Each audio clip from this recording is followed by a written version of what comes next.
Unified payment interface लागू होने जा रहा है जनवरी में। तो गवर्नमेंट उस वक्त तक ठहर सकती थी। दूसरा पॉइंट ये है कि इंडिया में सिर्फ 2% लोग कैशलेस इकोनॉमी करते, 98% लोग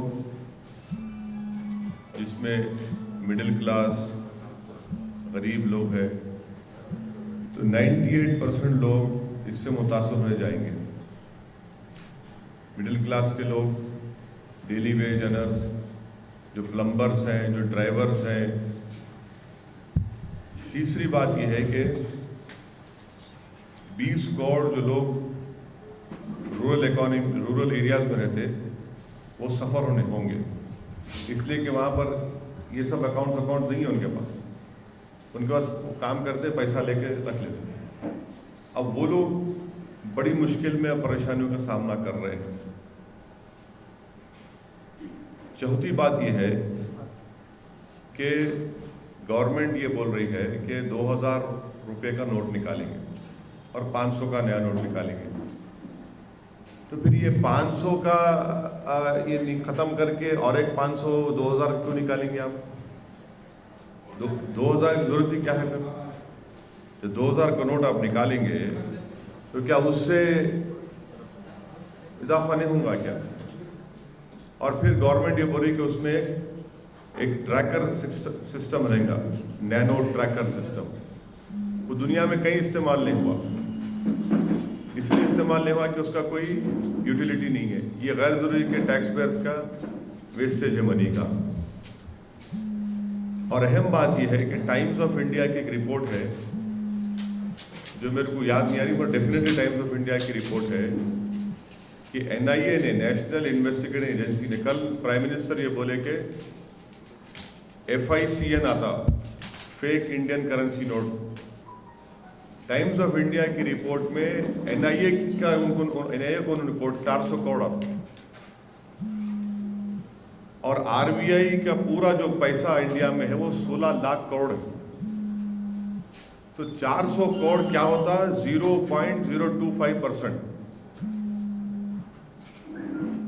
तो ये समझ में नहीं आ रहा कि 0.25% के लिए प्राइम मिनिस्टर क्यों इसका हवाला दे रहे फिर कि FICN है, फेक इंडियन करेंसी नोट है। फेक इंडियन करेंसी तो हमारा बॉर्डर को स्ट्रॉन्ग करो आप, जहां से ये पैसा आता है वहां पर आप पूरी तवानी लगाइए। हम जब ये गवर्नमेंट ये क्लेम कर रही है कि हम जो हिंदुस्तान से कैटल स्मगल होता था उसको हम कम कर दिए, तो पैसा क्यों नहीं रोक सक रहे फिर आप? और खुद NIA का एस्टिमेट है कि FICN 400 करोड़ रुपये है और वो 0.025% है। तो ये समझ में नहीं आ रहा है इतने। और इससे ये जो स्टेप गवर्नमेंट ली, इससे बहुत ज़्यादा, जैसा मैं पहले कह चुका हूँ, मिडिल क्लास गरीब लोगों को, डेली वेज अर्नर्स को, जो कैश लेकर काम करते, और जो रूरल एरियाज में जो 20 करोड़ हिंदुस्तानी है, उनको बड़ा तकलीफ का सामना करना पड़ेगा। और आप जाके देखिए, मैं रास्ते में आ रहा था, हर ATM पे एक हुजूम भरा हुआ है, पैसा ही नहीं है उसमें। इससे कोई पैसे वालों को या जो बड़े जिनके पास उनको फर्क पड़ने वाला नहीं है। उनको, जो आम आदमी जो है, जो रोज़मर्रा की ज़िंदगी गुजारने वाला है, उसको बहुत ज़्यादा तकलीफ होने वाली है।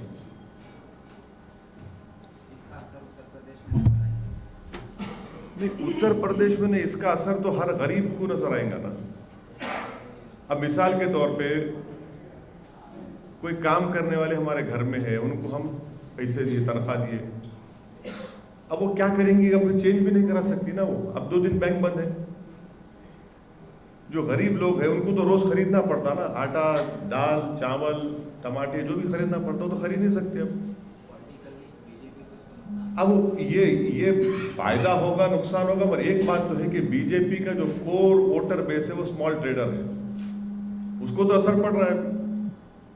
वो तो बोल रहा है कि हमारे बुरे दिन आ गए।